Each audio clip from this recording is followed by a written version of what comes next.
తెలంగాణలో బీఆర్ఎస్ ఎక్కడా లేదని బీఆర్ఎస్ చెల్లని రూపాయని బీజేపీ ఎంపీ రఘునందన్ రావు మండిపడ్డారు.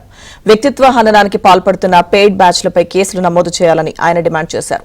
పెయిడ్ ఆర్టిస్టులతో పోస్టులు పెట్టిస్తున్నారని బీఆర్ఎస్ ఎమ్మెల్సీ కవిత కూడా ఆరోపించారని ఆయన అన్నారు.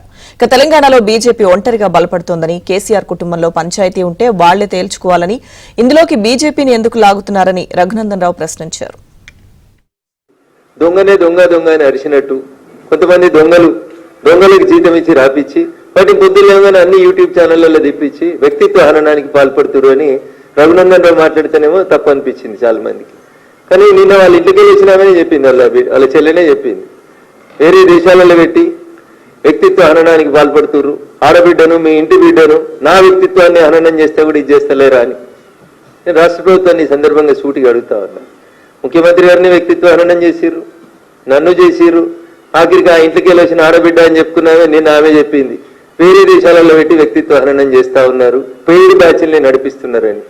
కవిత ఎవరిని ఉద్దేశించి పెయిడ్ ఆర్టిస్టులను పెట్టిర్రు, పెయిడ్ బ్యాచ్లు పెట్టి నడిపిస్తున్నారని చెప్తుందో రేవంత్ రెడ్డి గారికి, రాష్ట్ర ముఖ్యమంత్రి గారికి తెలిసే ఉంటుంది. అందుకని ఆ పెయిడ్ ఆర్టిస్టులని, ఆ పెయిడ్ బ్యాచ్ని అందరినీ కూడా వెంటనే కేసులు పెట్టి రిమాండ్ చేయాలని నేను కూడా డిమాండ్ చేస్తా ఉన్నాను. చెల్లని రూపాయి అయిపోయింది, చెల్లని రూపాయని బ్రాండింగ్ చేసుకుంటుంది. అంతే. కవితను ఎవరు అడుగుతున్నారు? కవిత 2019 ఎంపీ ఎన్నికలలో ఓడిపోయింది. ఓడిపోయిన తర్వాత కవితకి ఏమున్నది? 5 ఏళ్ళు అధికారంలో ఉన్నప్పుడు మీరు ఏం చేసినారని చూసే నిజామాబాద్ ప్రజలు మిమ్మల్ని ఓడగొట్టింది. ఇంకా కవితకి ఏమున్నది అక్కడ? ఏం లేదు. కష్టపడి నాన్న ప్రేమనో కొట్లాడనో ఏడ్స్తోటో ఎమ్మెల్సీ తెచ్చుకున్నారు. ఇవాళ చెల్లకుండా పోయినటువంటి కవిత గారు జనబాహుల్య లోపల పోటీ చేస్తే ప్రజలు ఆదరిస్తలేరని చెప్పి వచ్చి సెల్ఫ్ బ్రాండింగ్ పనిచేయడం ఏముంది ఇందులో? ఏం గొప్ప చేసిందని కవిత? బతుకమ్మ ఆడినా, తెలంగాణ భావ వ్యాప్తి చేసిన చెల్లె నువ్వు ఉంటే కంటే ముందు నుంచి ఉంది కదా బతుకమ్మ. నిజాం సర్కరోడు మా ఆడబిడ్డల్ని చీరలు ఇప్పించి బతుకమ్మ ఆడిన పంచాయతీ తెలంగాణ ఉద్యమ చరిత్రలో ఉంది కదా.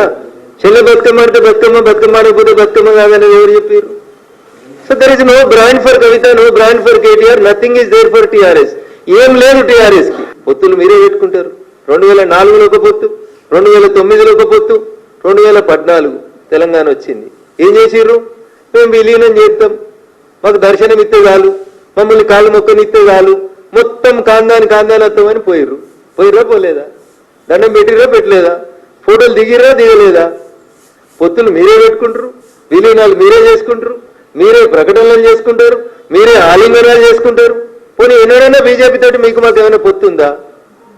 ఇవాళ ఈ రాష్ట్రంలో భారతీయ జనతా పార్టీ ఒంటరిగా ఎదుగుతున్న బీజేపీని చేసేందుకు చెత్త పంచాయతీలు, చెత్త స్టోరీలు తప్ప ఏముందన్న అందులో? ఎవరు అడిగారు నేను విలీనానికి? ఎవరు అడిగారు నేను పొత్తు పెట్టుకోమని?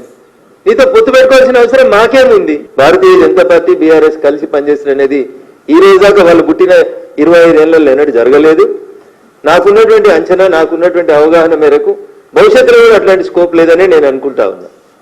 కాబట్టి లేని దాని గురించి మా క్యాడర్ని, మా కార్యకర్తల్ని కన్ఫ్యూజ్ చేసి మీరు ఏది పెడితే తిరిగి పేపర్ వల్ల మాకు జాగ రావాలి, పేపర్లో మీకెందుకు జాగ వస్తుంది? జనం గుండెలోనే మీకు జాగలేదు కదా, జనమే వద్దనుకున్నారు కదా. మీరు జనం గెలిపేయాలనుకుంటే మిమ్మల్ని గెలిపిద్దారు కదా ఎంపీగా. జనం గుండెల్లో జాగలేదు, పరపతి పోయింది, గౌరవం పోయింది, వాళ్ళ నాయన భాషలో చెప్పాలంటే ఇజ్జత్ పోయింది. ఇన్ని పోయినా కాబట్టి వాటిని తెచ్చుకుంటేందుకు మళ్ళీ జాగ కోసం కొట్లాడ తప్పితే ఇదేముందన్న.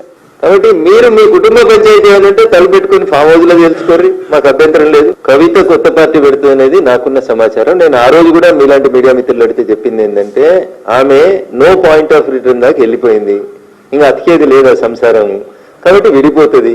విడిపోయిన తర్వాత పార్టీ పెడుతుంది. ఇది ఒక రాజకీయాలలో నాకున్న 20 ఏళ్ళ 23 ఏళ్ళ అనుభవంతో చెప్తున్నాను. 2001 నుంచి ఆ కుటుంబాన్ని దగ్గరగా చూసిన వ్యక్తిగా, రాష్ట్ర రాజకీయాల్లో జరుగుతున్నటువంటి పరిణామాలని గమనిస్తున్నటువంటి వ్యక్తిగా, 2014లో అధికారంలోకి వచ్చిన తర్వాత కాంగ్రెస్ పార్టీ 2019లో పార్టీ పెట్టించిన విషయం మీకు మాకు అందరికీ తెలుసు. కాబట్టి పార్టీలు ఎవరు పెట్టిస్తారు, పైసలు ఎవరు ఇస్తారు, ఎవరికి అవసరం అనేది చాలా స్పష్టంగా కనబడుతుంది కదా.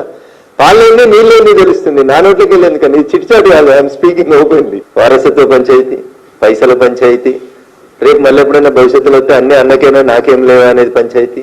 ఈ రాష్ట్రంలో కాదు పక్క రాష్ట్రంలో కూడా అదే అయింది. ఏమైందో మీకు తెలుసు. నేను I don't want to name anybody. పక్క రాష్ట్రంలో కూడా ఏమైంది? అధికారం కోసం పంచాయతీ, సీట్ల కోసం పంచాయతీ, నోట్ల కోసం పంచాయతీ, ఇంకేముంటుందని అంతకుమించి. అల్టిమేట్ గా బాగా పైసలు 10 సంవత్సరాలు అధికారంలో ఉన్నప్పుడు బాగా ముద్దు వచ్చింది. ఆ ముద్దలు పంచుకునే కదా పంచాయతీ వచ్చింది. అంతకుమించి ఏం కాదు. మార్క్స్ చెప్పినటువంటి మాట, మానవ సంబంధాలన్నీ ఆర్థిక సంబంధాలే అని చెప్తారు. ఇంతకంటే ఎక్కువ ఏముందన్న కుల్లం కనబడుతున్నాయి.